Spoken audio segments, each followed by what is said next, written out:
Nesse vídeo eu vou te apresentar 5 fatores para você entender definitivamente como se deu o processo de proclamação da República no Brasil. Eu sou o professor Bruno Tulux e vou te ajudar a entender a história. Segundo os próprios historiadores, o ano de 1870 é marcante para o segundo reinado do Brasil. Isso porque após a Guerra do Paraguai é unânime a compreensão de que o Império entrou em uma fase de declínio. E se você quer compreender como isso aconteceu, eu vou te apresentar em 5 fatores os motivos que levaram a essa transformação da história política do Brasil.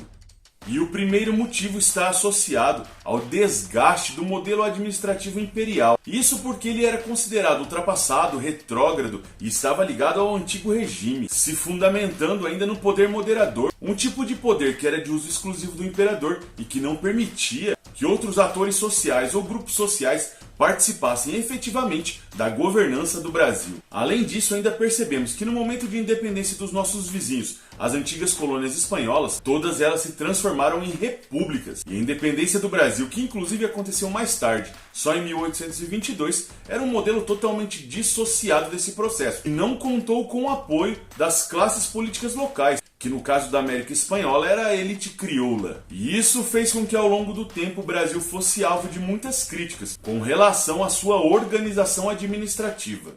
O segundo fator diz respeito à questão social, especialmente sobre a manutenção da escravidão no Brasil. Perceba que o processo de discussão sobre o fim da escravidão no Brasil se inicia lá em 1831, ainda no período regencial, com a Lei Feijó. Uma lei que nunca foi cumprida, e o que nós percebemos é que, de fato, o processo de abolição da escravidão no Brasil se intensifica somente após a década de 1870, coincidentemente, o mesmo período em que os militares, após a Guerra do Paraguai, surgem como grupo político de importância durante o segundo reinado. E é evidente que a própria formação dos corpos para combater na Guerra do Paraguai, os voluntários da pátria, que contava com soldados brancos, negros, indígenas, pardos e mestiços, foi crucial a partir do momento que os ex-combatentes da Guerra do Paraguai, influenciados pelo positivismo francês, não aceitariam mais a escravidão. Lembrando que o sistema econômico brasileiro era fundamentado na produção de café para exportação, que ao longo do século XIX incentivou e promoveu a imigração. E essa questão social vai chegar ao ápice no ano de 1888, momento em que a princesa Isabel, herdeira legítima do trono brasileiro,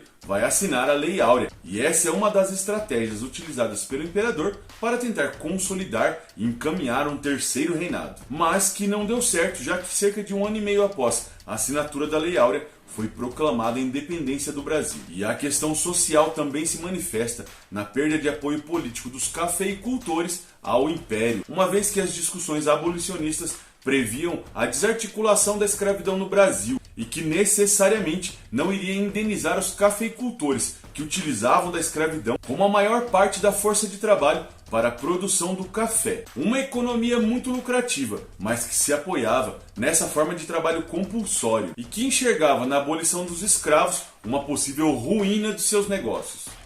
E o terceiro fator vai ser a questão religiosa. Perceba que o Império tinha constitucionalmente a Igreja Católica como uma aliada, através das instituições do Padroado e do Beneplácito, presentes na Constituição Imperial de 1824. Mas a partir do ano de 1864, essa situação vai se desgastando.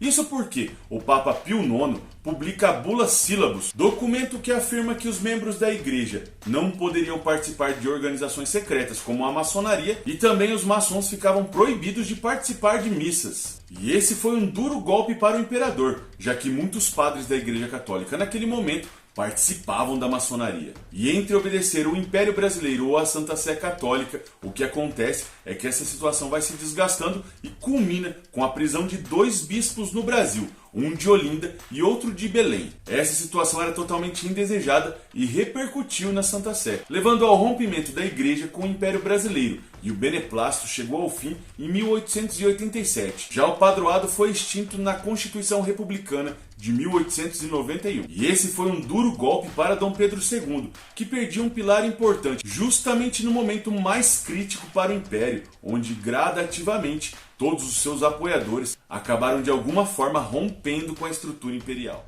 E antes de falar do quarto fator, um recado rápido. Se você gosta de história, ao ponto de querer vestir a história, como eu estou me vestindo, eu tenho um cupom que dá 15% de desconto na compra das camisetas na Overlord Store. Lá você vai encontrar dezenas de estampas que remetem à história do Brasil e à história mundial. Um produto de extrema qualidade. E se você quer aproveitar essa oportunidade, utilize o cupom TULUXHISTORIA, tudo em maiúsculo, como está aqui na tela, para ter esse descontão de 15% nas compras das camisetas mais legais sobre a história do Brasil e a história mundial. O endereço da Overlord Store você encontra na descrição desse vídeo. E lembrando que toda vez que você compra uma camiseta usando esse cupom, você me ajuda e me apoia a produzir mais vídeos como esse aqui no canal. Mas você também pode me apoiar clicando no gostei, compartilhando esse vídeo e se inscrevendo no canal. Se você já é inscrito, eu agradeço. Se ainda não é, se inscreva para não perder nenhum conteúdo sobre história. E o quarto fator é justamente a questão militar, que previa a participação de camadas médias da sociedade e que contestavam as práticas do Império. E essas críticas se tornaram ainda mais contundentes após a participação do genro de Dom Pedro II, o esposo da princesa Isabel, Conde Dan, que participou da fase final da Guerra do Paraguai, sendo comandante das tropas brasileiras no momento em que o Brasil já estava em Assunção. Os gastos excessivos com essa guerra, as ações exageradas de Conde Dan e uma série de outros fatores que, associados aos ideais positivistas do exército, acabaram levando à compreensão que o próprio Império era uma estrutura de decadência dos valores sociais, onde mantinha-se a escravidão e que não buscava pela modernização. Evidentemente, a luta dos militares é para que essa sociedade se tornasse cada vez mais justa com a população, especialmente por aqueles que lutaram na Guerra do Paraguai, lado a lado, fossem brancos, negros, indígenas, pardos ou mestiços. Além de os militares entenderem que era necessário haver uma grande modernização na economia do Brasil.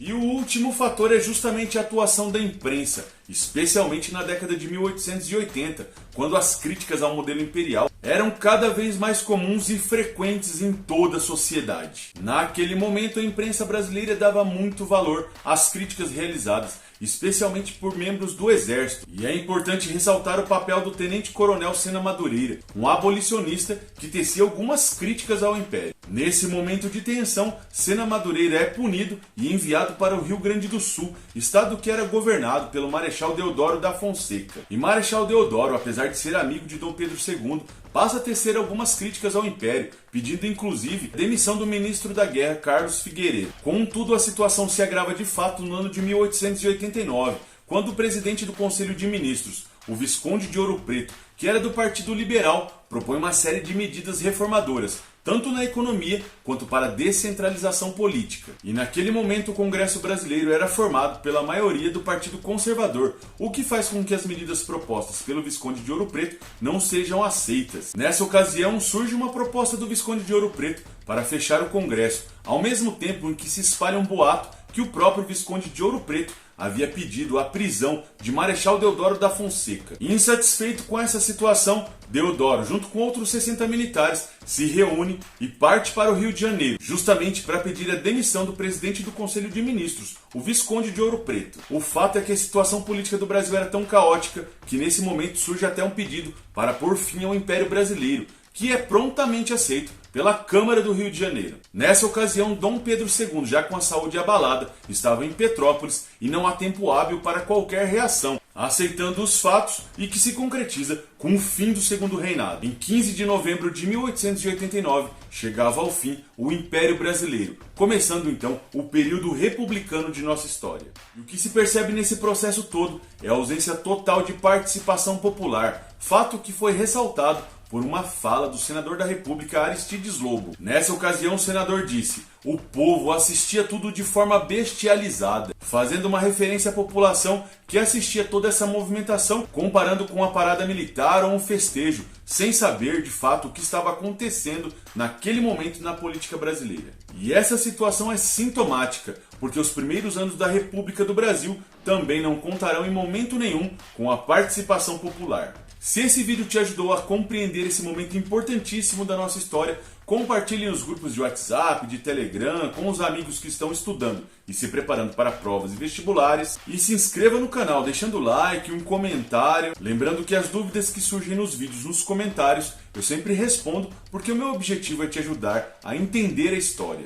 Então é isso aí, vou ficando por aqui e aguardo você em outro vídeo. Valeu e tchau, tchau!